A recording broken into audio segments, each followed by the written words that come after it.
सभी शिक्षक साथियों को मेरा नमस्कार। आप सभी का एक बार फिर से हमारे YouTube channel learn by fun में स्वागत है। आज हम आपको अपने वीडियो में निष्ठा प्रशिक्षण के 7वें मॉड्यूल विद्यालय आधारित आकलन के सेल्फ तैयार किए गए इम्पोर्टेंट क्वेश्चन उनके बारे में आज हम आपको अपने वीडियो में बताएंगे। जैसा कि सभी शिक्षकों को पता है कि जब आपके निष्ठा के 18 मॉड्यूल कंप्लीट हो जाएंगे उसके बाद आपका एक एग्ज़ाम होगा, आपकी आकलन परीक्षा होगी।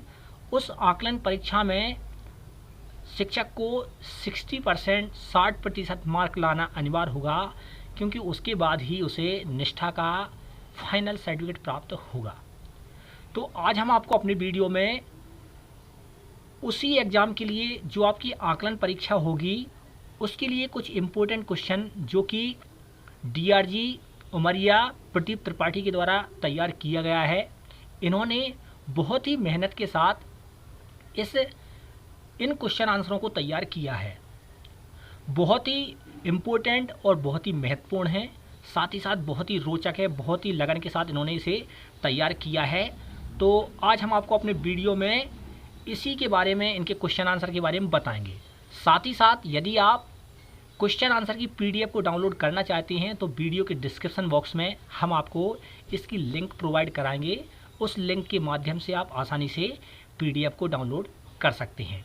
साथ ही साथ जब आप PDF डाउनलोड करेंगे तो PDF जो रहेगी वो पासवर्ड प्रोटेक्टेड है, तो उसका पासवर्ड हम आपको आगे वीडियो में बताएंगे। तो हम बताते हैं कौन कौन से क्वेश्चन हैं। तो इस तरीके से आप देख सकते हैं प्रदीप त्रिपाठी DRG उमरिया के द्वारा सामान्य प्रश्न कोर्स 7 के तैयार किए गए हैं, विद्यालय आधारित आकलन। तो पहला आप देख सकते हैं प्रश्न, कोर्स क्रमांक 7 का नाम क्या है? तो विद्यालय आधारित आकलन इसका नाम है।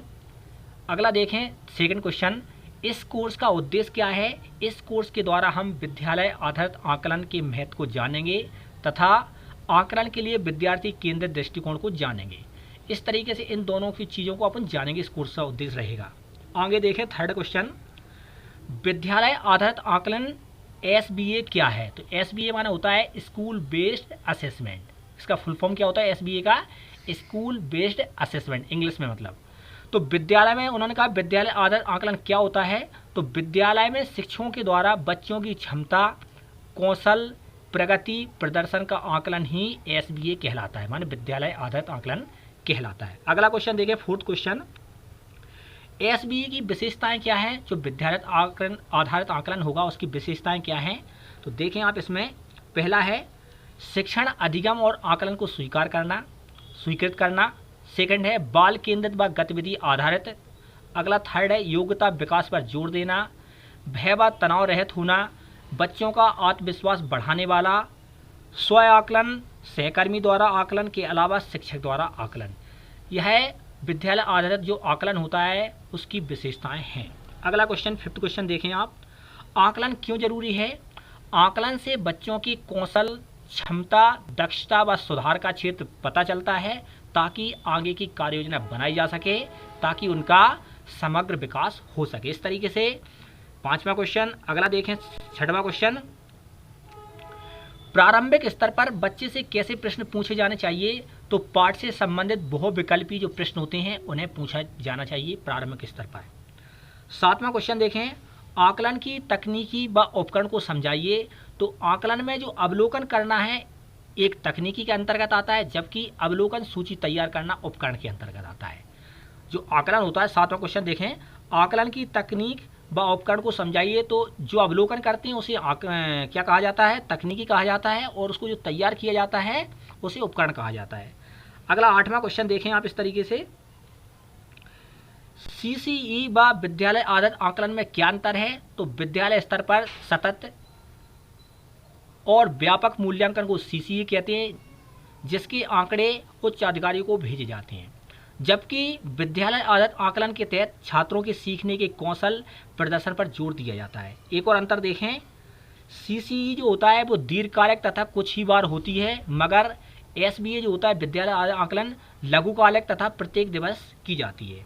अगला क्वेश्चन देखें नौवां, बच्चों को सीखने सिखाने में आ रही दिक्कत को समझने में कौन सी चीज़ें मददगार हैं?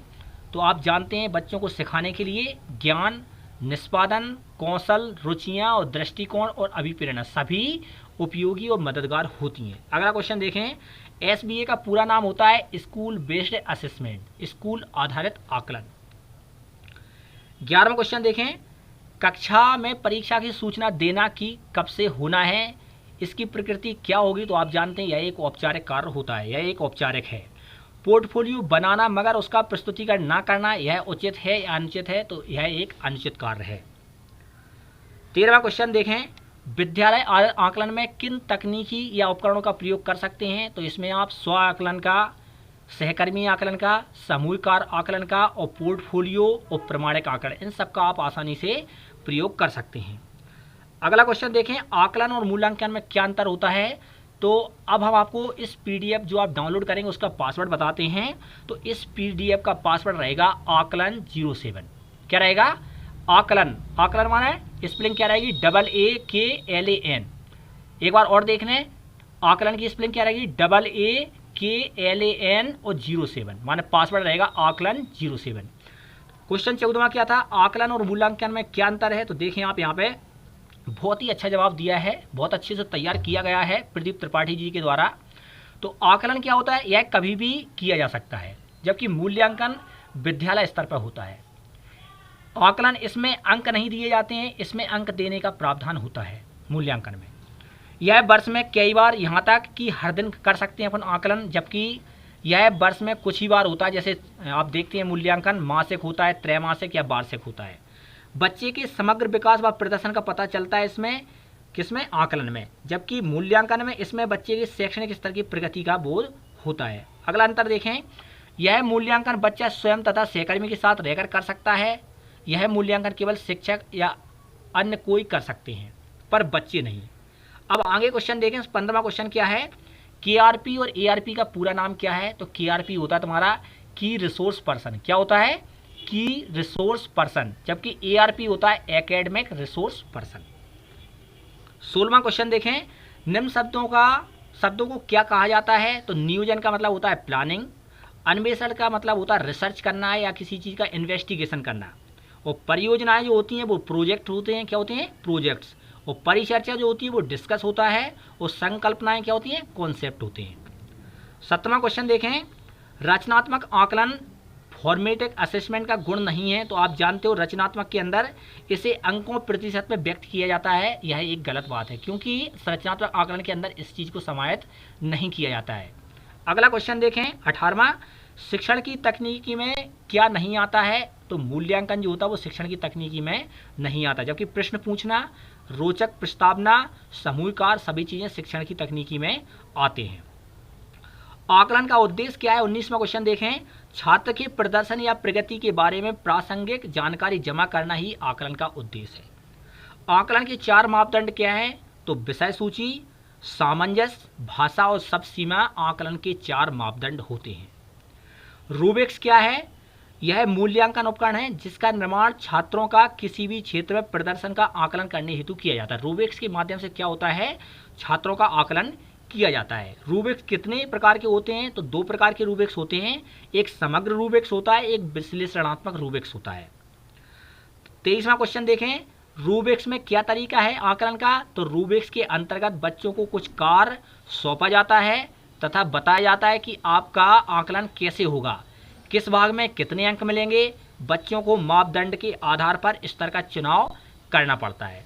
24वां क्वेश्चन देखें, समूह अधिगम की आकलन में कौन सी एक्टिविटी करा सकते हैं? तो समूह जो अधिगम होता है उसमें शैक्षणिक भ्रमण, सर्वेक्षण, शैक्षणिक कलाकृतियाँ और प्रयोग और परियोजना, इन सबको अपन समूह के अंदर जो समूह अधिगम होता है उसके अंदर आप करा सकते हैं इन एक्टिविटियों को।